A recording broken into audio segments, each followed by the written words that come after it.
Hello everyone, and today is the 250th anniversary of the founding of the United States Armed Forces. In case any of you don't know what they're about, they are the military forces of the United States. U.S. federal law names 6 armed forces: the Army, Marine Corps, Navy, Air Force, Space Force, and the Coast Guard. Except for the Coast Guard, every military branch has been a permanent member of the U.S. Department of Defense since 1949. 6 of the 8 uniformed services in the United States are comprised of them. Every military service has a designated role and area of responsibility. Land operations are carried out by the Army. Both the Marine Corps and the Navy engaged in maritime operations. The Marine Corps primarily supports the Navy by specializing in amphibious and maritime littoral operations. Air operations are carried out by the Air Force. Space operations are carried out by the Space Force. Being a law enforcement organization with a focus on maritime operations makes the Coast Guard special. The Army and Navy, and later the other services, have been integral to the history of the United States since their founding during the American Revolutionary War. Through their victories in the First and Second Barbary Wars in the early 19th century, they contributed to the development of a sense of national identity and unity. They were crucial to the American Civil War and the country's territorial expansion.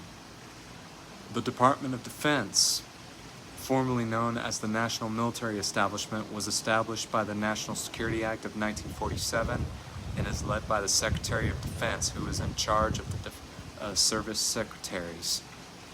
Additionally, it established the National Security Council and the U.S. Air Force.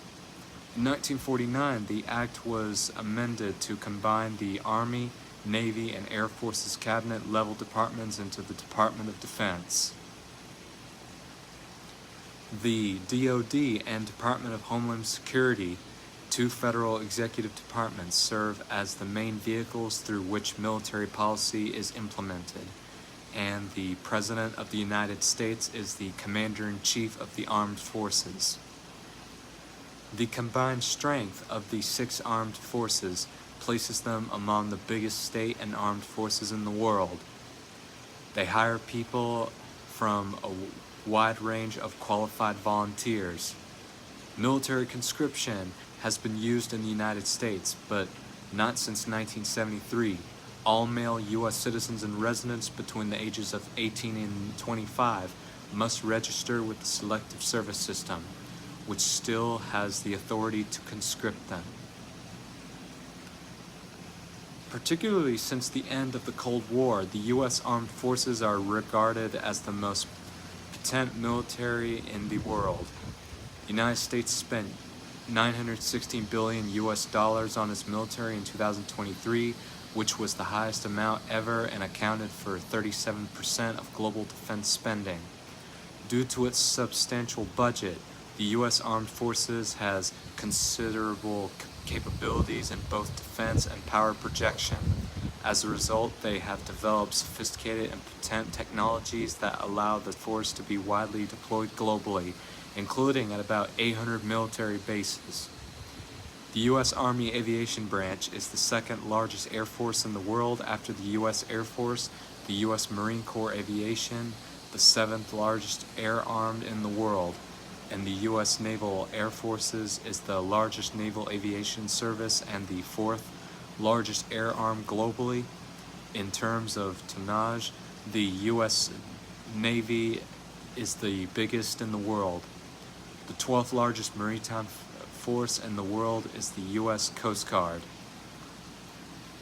And also 40 years ago today, TWA Flight 847, a Boeing 727-231, that was flying from Cairo, Egypt to San Diego, California, with en route stops in Athens, Rome, Boston, and Los Angeles, was hijacked soon after takeoff from Athens, Greece.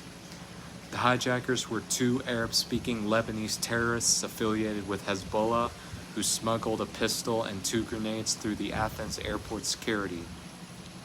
The terrorists demanded the release of 700 Shia Muslims from Israeli custody and took the plane repeatedly to Beirut and Algiers. The aircraft crisscrossed the Mediterranean for 17 days during the hijacking and hostage situation that followed. At the same time, people with names that sounded Jewish were separated from the rest of the passengers, and many were bound and beaten. 23-year-old United States Navy diver Robert Steedham was murdered, and his body was thrown onto the airport apron. After the hijackers agreed to release their hostages and some of their demands were satisfied, the ordeal came to an end. Many thought the captors would escape punishment because of Lebanon's lawlessness at the time. Well, that's all I have for today. If you like what you hear, leave a comment down below and subscribe. Let us never forget Robert Steedham. His services to the United States Navy will never be forgotten. As we know, today is Flag Day, and I've got my American flag here. Look at it.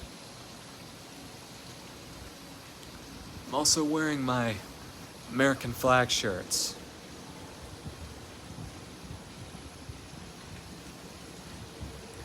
That's all the history I have for you today. This is Stephen Luke, and I want to wish you all a happy Flag Day.